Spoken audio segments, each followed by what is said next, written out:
स्वागत है दोस्तों आप लोगों का आपके अपने यूट्यूब चैनल हिंदी मंथन पर। मैं रणजय सिंह आप लोगों का तहे दिल से स्वागत, अभिनंदन और वंदन करता हूं। आज हम लोग हिंदी साहित्य के विषय में संत कवियों की स्टडी में दादू दयाल जी के विषय में विस्तार से पढ़ेंगे। आइए देखते हैं दादू दयाल जी के विषय में प्रमुख चीज़ें क्या क्या हैं। ठीक है, यदि आपसे पूछा जाए कि दादू दयाल जी का जन्म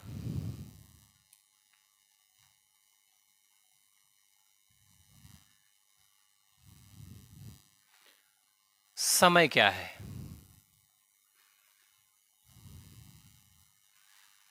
और स्थान क्या है, तो वास्तव में दादू दयाल जी का जन्म जो हुआ था वह हुआ था 1544 ईस्वी में। कहाँ हुआ था? अहमदाबाद गुजरात में हुआ था। 1544 ईस्वी में अहमदाबाद गुजरात में। कब भैया? 1544 ईस्वी में अहमदाबाद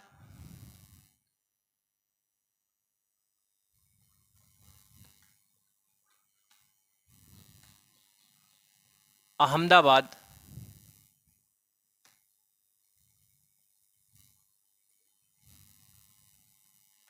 गुजरात में हुआ था। और इनकी जो मृत्यु हुई थी,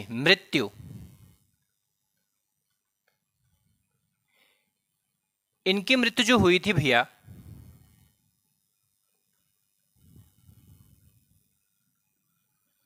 1603 ईस्वी में। 1603 ईस्वी में। स्थान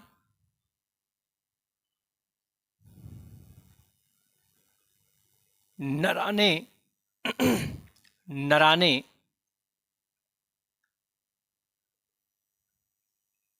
राजस्थान में। कहाँ भैया? नराने राजस्थान में। यदि आपसे पूछा जाए कि संत कवि दादू दयाल जी का जन्म समय क्या है, तो जन्म समय इनका है 1544 ईस्वी और जन्म स्थान इनका क्या है? अहमदाबाद गुजरात। और इनका मृत्यु समय क्या है? तो इनकी मृत्यु हुई थी 1603 ईस्वी में। और इनकी मृत्यु हुई कहाँ थी? तो इनकी मृत्यु राजस्थान के नराने में हुई थी। कहाँ हुई थी? राजस्थान के नराने में हुई थी। ठीक है, बात करें अगर इनके मूल नाम की, तो इनका मूल नाम था भैया दाऊद। मूल नाम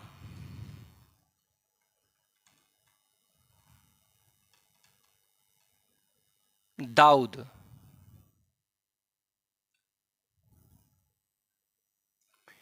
ये जात के मुस्लिम थे।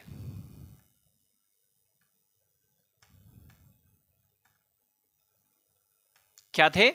मुस्लिम थे। बात करें इनके पंथ की, तो इनका था दादू पंथ।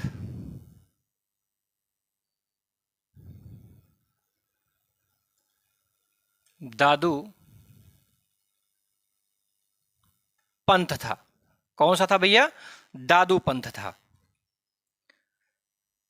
ठीक है, आपसे यदि पूछा जाए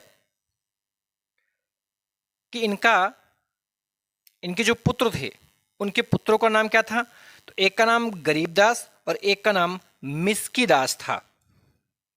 इनके दो पुत्र थे भैया।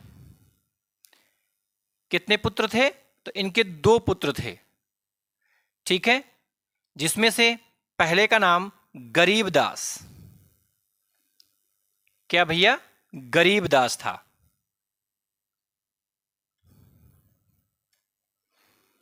और दूसरे का नाम मिस्की दास था।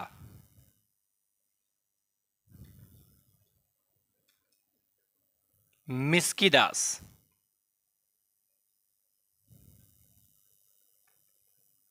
क्या था भैया?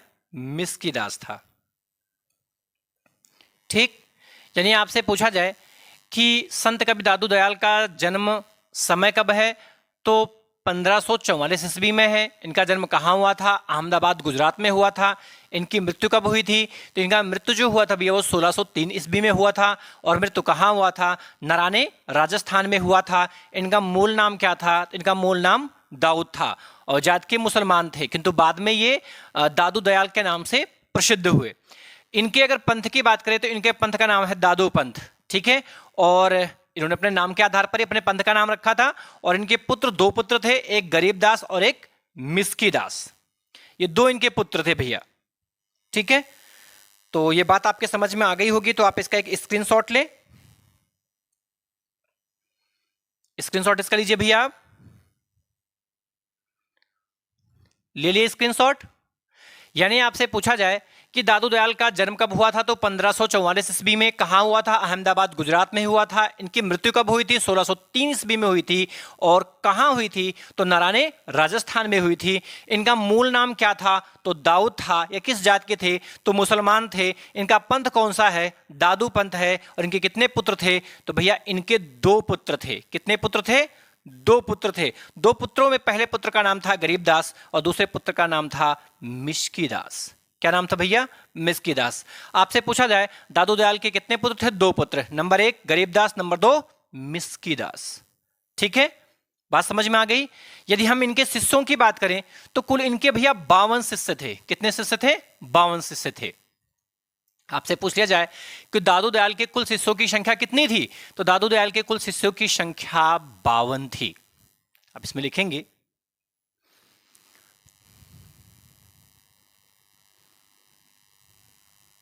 दादू दयाल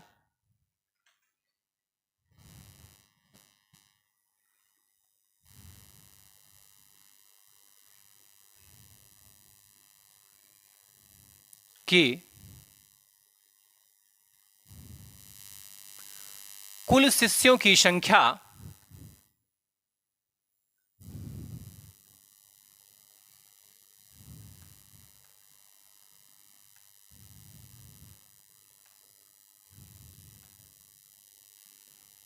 कुल शिष्यों की संख्या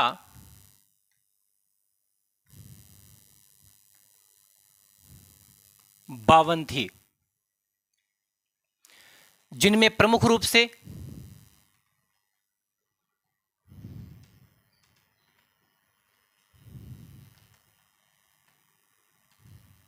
जिनमें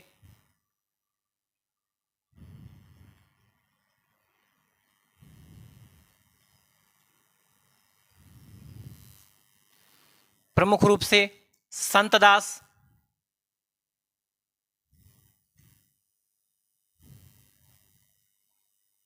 संतदास,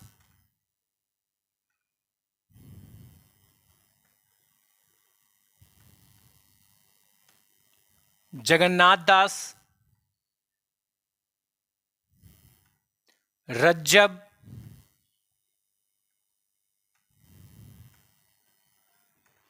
रज्जब,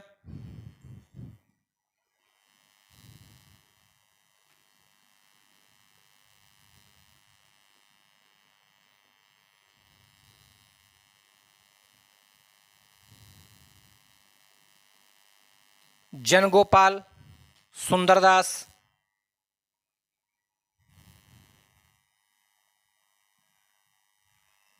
जनगोपाल,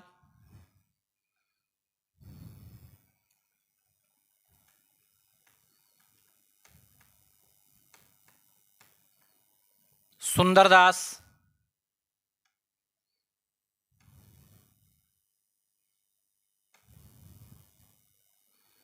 जगजीवन दास,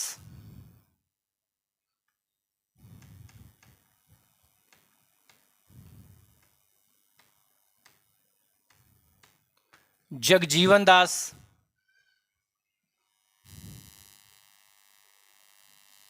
जगदीवन दास,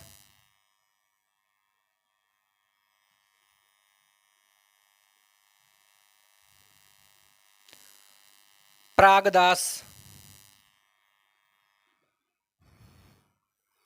प्रागदास,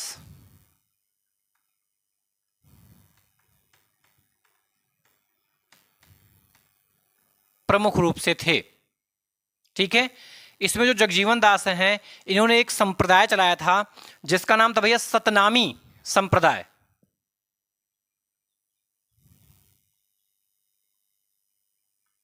सतनामी संप्रदाय के प्रवर्तक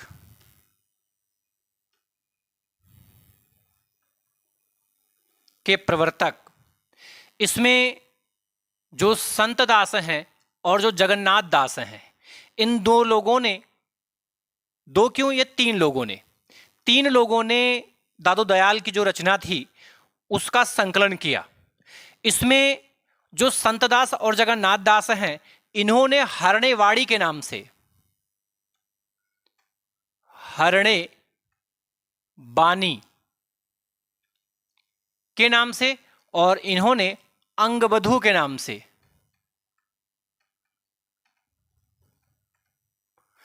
से इनकी रचनाओं का संकलन किया था। ठीक है, यानी संत दास जगन्नाथ दास दोनों लोगों ने मिलकर के हरणेवाड़ी और रज्जब ने अंगबधू के नाम से दादू दयाल की रचनाओं का संकलन किया था। ठीक है, आपसे पूछा जाए कि दादू दयाल के कुल शिष्यों की संख्या कितनी थी भैया, तो 52 थी। पहले नंबर पर संत दास, दूसरे नंबर पर जगन्नाथ दास, तीसरे नंबर पर रज्जब, चौथे पर जनगोपाल, पांचवें पर सुंदरदास, छठे पर जगजीवन और सातवें नंबर पर प्राणदास थे। जिसमें से संत दास और जगन्नाथ दास ने दादू दयाल की रचनाओं का हरणेवाड़ी के नाम से या हरणेवाणी के नाम से संकलन किया था, और रज्जब ने अंगवधू के नाम से दादू दयाल की रचनाओं का संकलन किया था। इसमें से जो जगजीवन दास जी हैं इन्होंने एक संप्रदाय चलाया था जिसका नाम क्या था, तो जिसका नाम था भैया सतनामी संप्रदाय। सतनामी संप्रदाय के जो प्रवर्तक आचार्य थे वो कौन थे, जगजीवन दास जी थे। कौन थे भैया, जगजीवन दास थे। ठीक है, ये इसका भी आप स्क्रीनशॉट लें, स्क्रीनशॉट लीजिए आप।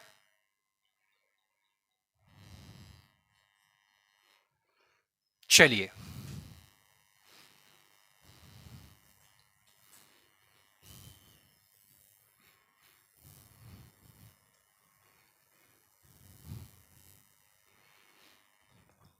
दादू दयाल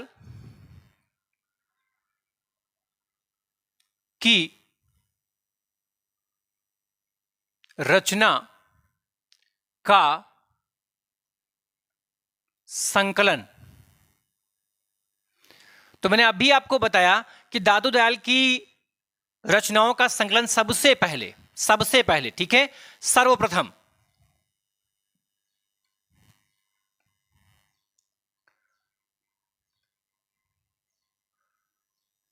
दादू दयाल की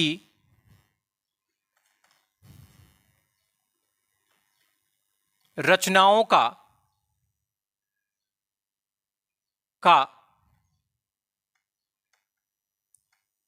सर्वप्रथम संकलन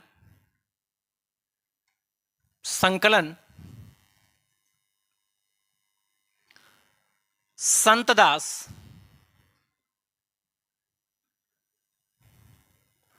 व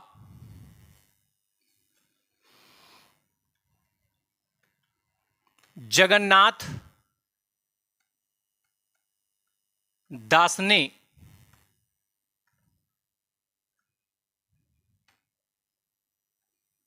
हरणे बानी के नाम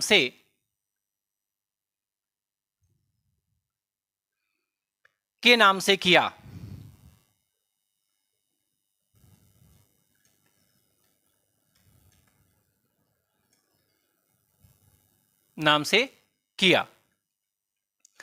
तथा बाद में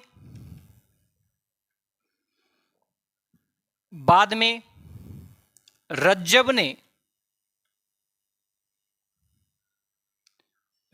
ने अंगवधू के नाम से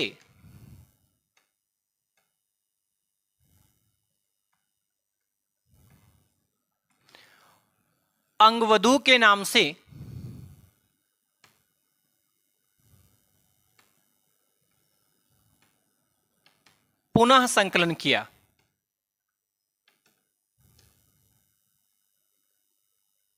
पुनः संकलन किया।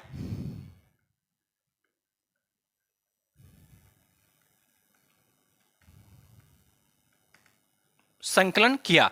वास्तव में संकलनकर्ता के रूप में इसमें तीन ही लोगों का नाम आता है। एक तो संत दास हैं, एक जगन्नाथ दास हैं और एक रज्जब है। तीन ही लोगों ने इनका संकलन, इनकी रचनाओं का संकलन किया। पहले संत दास और जगन्नाथ दास जी ने हरणे बानी के नाम से संकलन किया, बाद में रज्जब ने इसे अंगवधु के नाम से संकलन किया। एक संकलनकर्ता इनके और माने जाते भैया, और जिनका नाम क्या है, तो जिनका नाम है डॉक्टर परशुराम चतुर्वेदी। तो डॉक्टर परशुराम चतुर्वेदी ने दादू दयाल की जो प्रमाणिक रचनाएं थी उन प्रमाणिक रचनाओं का संकलन किया और फिर दादू दयाल शीर्षक से उसका संपादन भी करवाया। ठीक है। डॉक्टर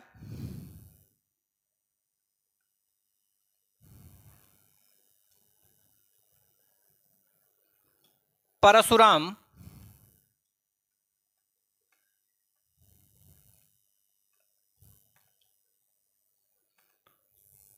चतुर्वेदी ने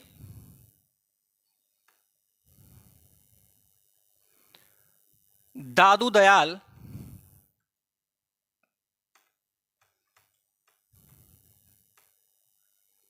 की प्रामाणिक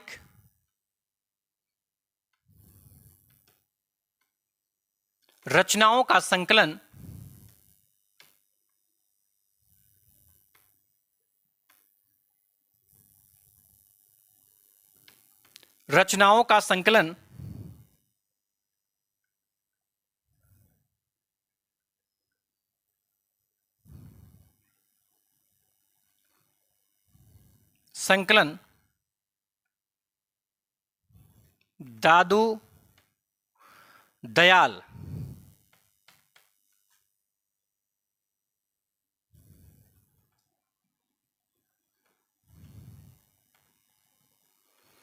दादू दयाल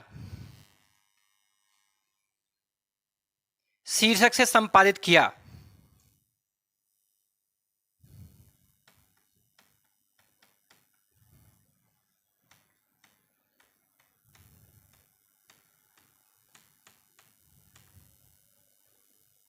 संपादित किया।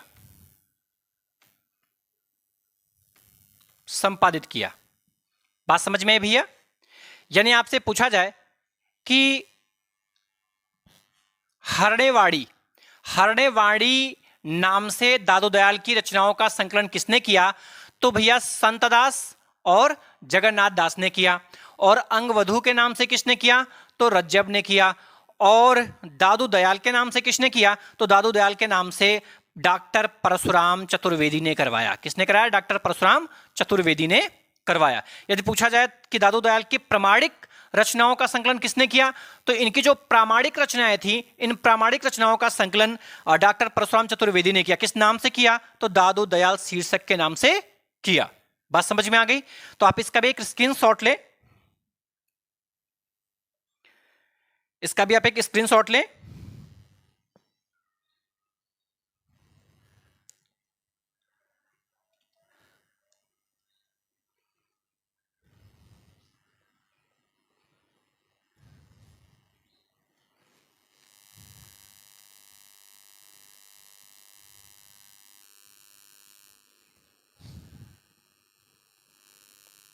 आगे देखेंगे, दादू दयाल की भाषा शैली की हम बात करें तो दादू दयाल की जो भाषा शैली थी वो भैया ब्रज भाषा थी। कौन सी थी, ब्रज भाषा थी। हालांकि ये संत कवि थे, संत कवि होने के बावजूद भी इन्होंने भगवान के साकार स्वरूप की उपासना की, इनकी सबसे बड़ी विशेषता रही। ठीक है। दादू दयाल जी की भाषा ब्रज भाषा थी।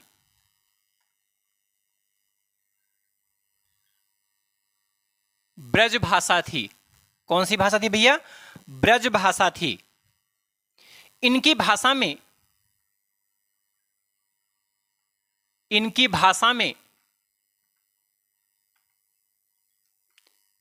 इनकी भाषा में राजस्थानी व खड़ी बोली,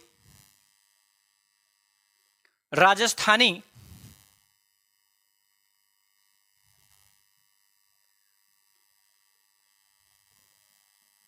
व खड़ी बोली का भी मिश्रण था।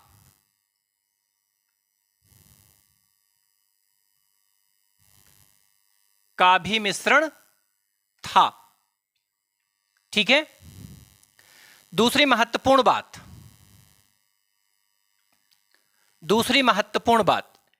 ये संत कवि होते हुए भी भगवान के सगुण भक्ति की उपासना की। ये संत कवि होने के बावजूद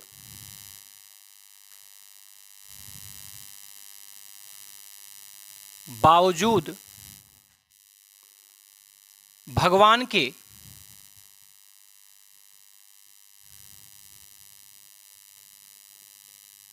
सगुण स्वरूप की उपासना की।